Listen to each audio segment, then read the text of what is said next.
Do you have a definition of what self-love means to you? If the answer is yes, please stick around to see if we resonate with this. And if not, is that a topic that sparks your curiosity and interest and you want to hear my perspective on the matter in order for you then to apply it to your own life? If the answer is yes, then please stick around. In this video, I'm going to share my definition and a few practical tips that may help you in order to shift your mindset around self-love. And the impact that that can have on your life. For anyone new to this channel, hello, I am Tanya. I am a rapid transformational therapist and coach, and I empower women over the age of 40 to shift their mindset in order for them to authentically and truly love themselves. And in doing so, thrive in whichever phase of life they may find themselves. So, what is my definition of self-love? It's listening to every aspect of your being, and that includes your physical body, your mental brain kind of self-chatter that's happening, your emotional state, how you're actually feeling. And I'm actually using the definition that Peter Levine introduced within his book Waking the Tiger, Healing Trauma, and he mentions felt sense, and this is where I've mentioned it a number of times on this channel. There is this ladder of looping thoughts where you've got a thought, then it creates a feeling, and then that then results in an action that you choose to take or an action that you choose not to take.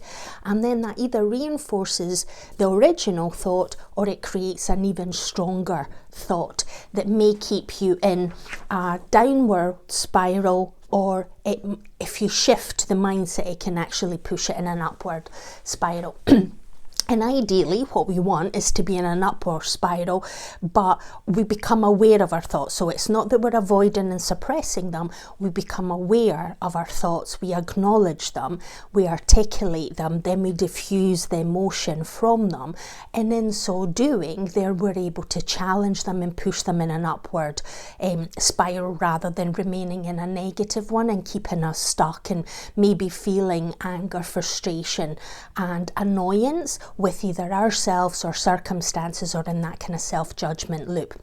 But what Peter Levine is mentioning is about the felt sense, and this is where feelings, sometimes we don't really take the time to slow down and really feel what we're feeling in our body. We think what our feelings may be. So we're still up here in our head, we're not physically in our body.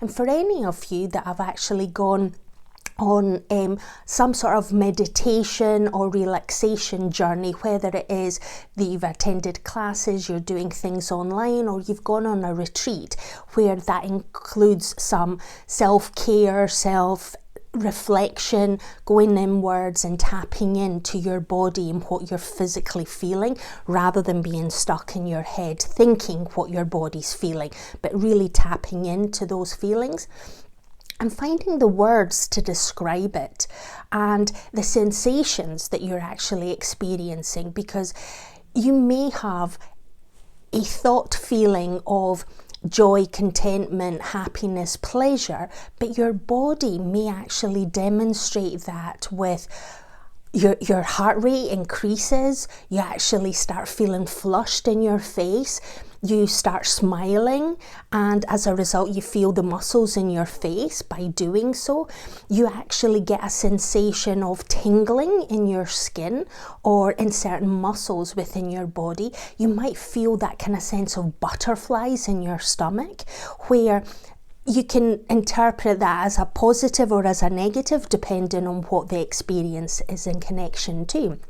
But your body's going through all these chemical reactions and it's creating sensations, and by tapping in and becoming aware of them, then you can actually genuinely tap into what are you actually feeling in your body, and not just through the thoughts and the kind of historical subconscious kind of automatic messaging. Oh, in the past when I've experienced something like this is what I felt. And then you stay in the kind of conscious rational kind of brain, and you're not genuinely giving yourself the time to really feel the feelings. And so my definition is about being aware of your thoughts in your head, your emotions in your heart and in the rest of your body through that felt sense, because we are human beings that have got 6 senses, and it's about tapping into those senses and becoming aware of it. But we need to slow down and we need to go inward to do that. And then the kind of physical body, is there kind of pains and aches? Is there some discomfort? Is there excess energy that needs to be released and let go? And it's about, are we sort of like feeding our body with the right nutrients, and as a result, have we got the energy that we desire to have? And then it's about our soul. What is our spirit, our kind of like part of ourself that is actually aspiring to experience through this human experience? And it's about being aware of all of those aspects. And what most people, I find, watching kind of posts on social media and interacting with my kind of sort of network and friends and peers and content on YouTube, it's becoming really apparent that a lot of people think that self-love is about taking care of a certain aspect of our being rather than the holistic whole. And this is where you might go and get your hair done, you might get your nails done, you might get a back massage, you might do things like that you think is an act of self-care, which it is, but it's not necessarily feeding all aspects of your being. And in so doing, that kind of recharging your batteries and filling your cup and filling your soul and bringing joy and fulfillment into your life is short-lived. And then you need to sort of like do it again and again and again. Where spending the time to actually slow things down, go inwards and sort of like question yourself. What am I thinking? What am I feeling? What am I experiencing? What actions am I taking? Am I getting into a pattern of behaviour where my batteries are fully replenished after the weekend, and then I start work on a Monday, or my interactions with kind of my family and my kind of community, whatever your kind of life circumstances are, and come Wednesday you're actually fully depleted again, and then you're running on empty come Thursday and Friday, and you can't wait for the week to be over so you can actually recharge again at the weekend? Or are you tapping in and becoming aware of what you need from a needs perspective? Are you being heard? Are you being seen? Are you being understood?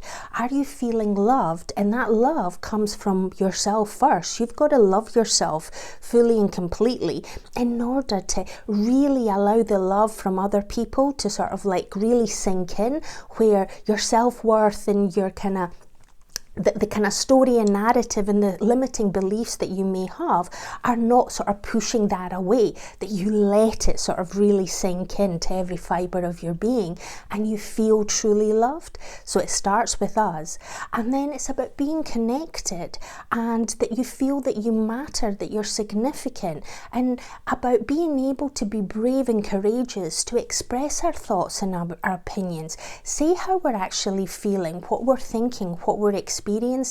And by opening up and being vulnerable, it allows other people to sort of see what's happening up here, because that inner dialogue that we have is 24/7 with us, but people around us are actually only getting little glimpses of it.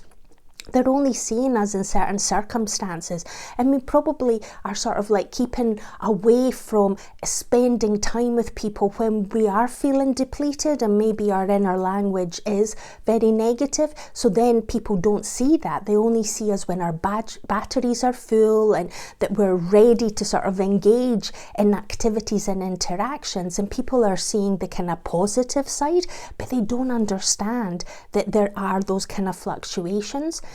And this is about, for me, self-love is about being kind and compassionate, tapping in to every part of your being on a daily basis and sometimes multiple times during the day to sort of like do a little check-in. How am I really feeling? What am I thinking? What am I experiencing right now? By being present and mindful and aware of what you're experiencing. Yes, it doesn't necessarily mean that it's always going to be positive, but by tapping in and sort of like knowing how you're feeling and what you're thinking and experiencing at the moment, then you can course correct, you can do something different. If your body's hungry or it's thirsty, then you can do something about it. If you need to move and energize your body, you can go for a walk or just even get up and sort of like walk around the room or around the office, wherever you may actually be. Stretch your legs.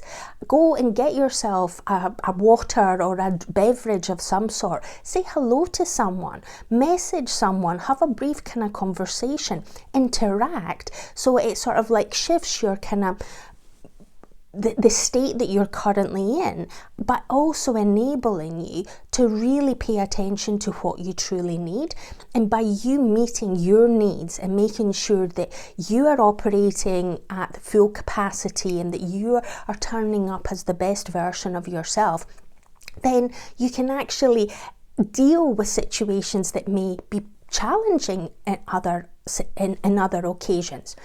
Now, there is these kind of terminologies that I'm going to mention, black or white or all or nothing thinking. And this is where, as high achieving people, we tend to have a tendency to think this is right and this is wrong. And sometimes we don't appreciate that there is a lot of grey, there is a lot of nuance in between. Yes, there are certain things that are genuinely white or black, and there is a right and wrong from a moral, ethical perspective. But depending on your culture and your upbringing and which country you actually reside in, there can be variations to it. So it's about just being aware and sort of like seeing that there is a lot of grey. There can be different viewpoints, different perspectives, and it's not always all or nothing. And this is where I know from my kind of personal development journey, there's been times where I felt that if I wasn't eating healthily, if I wasn't exercising, then I wasn't being a good girl. I wasn't doing what I needed to do. But instead, then I would be like, well, what's the point of even trying? And then you didn't do the healthy, little incremental, consistent actions that are going to push you to taking better care of your body and as a result of your kind of whole being. And once I came to realize that I had this black or white or all or nothing thinking, then that self-awareness, now I'm able to be in the moment where I'm actually seeing it surfacing, and it's about acknowledging it, that this black or white, all or nothing thinking is surfacing. Now it's a case of, is it serving me?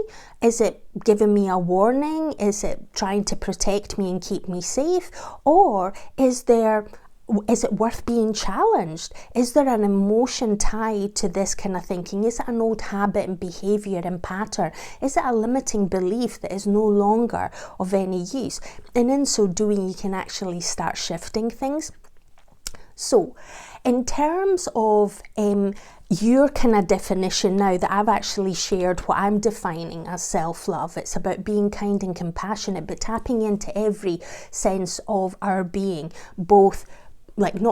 all four of it. It's the mental, the emotional, the physical, and the spirit and soul. And it's making sure that from every kind of aspect, we're actually really taking care of ourselves, that we're doing things with a long-term kind of improvement aspiration. So you can't, change happens instantly, cumulatively, and retrospectively. But changing absolutely everything, so if, going back to the example of eating healthily, if your diet is extremely poor at the moment, that is lacking nutrients, it's lacking variety and healthy aspects to it, then going and changing your entire, the contents of your fridge and your cupboards overnight, then you're going to start eating food that's going to be so unfamiliar and you're not going to enjoy it. And then we're going back to this kind of, we're not feeling reward for doing it. and then you stop doing it. So then of course you're going to do a Just Eats or an Uber Eats or some Deliveroo, some sort of like food purchase that's going to push you into that kind of pleasure. So it's about doing small incremental steps, and I'm a big proponent of the 1 millimeter movement, and it's about taking consistent action by identifying what are the actions that you want to shift, and give yourself permission to sort of like take it slow. You don't need to do everything straight away. Where you are and where you want to be can have, even if the gap isn't massive, it still can be broken down in incremental steps, and therefore it can make the whole kind of experience and journey a lot more enjoyable and fulfilling. And at the same time, you're actually showing yourself true self-love, and you're not putting pressure upon yourself when that is just going to push you back.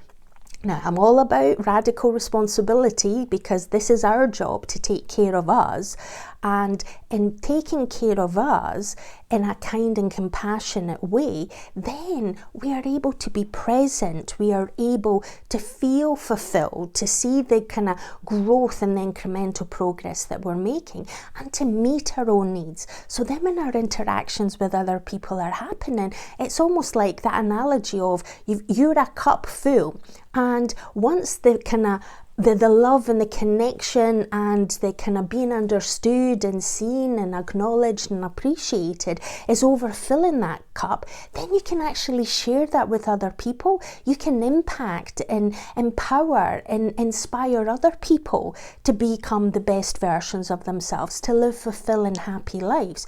But it all starts with us loving ourselves. So, tell me in the comments below, what is your definition of self-love? What in this video has resonated? What has maybe triggered you and make you like, wait a minute, I didn't like that at all? Let me know in the comments below. And if this content, if you're new to the channel and you're not already subscribed, please do so. If you like the content, please share it with someone that might benefit from it, and become part of this Be Brave, Be Free community where we're being heard and empowered and understood.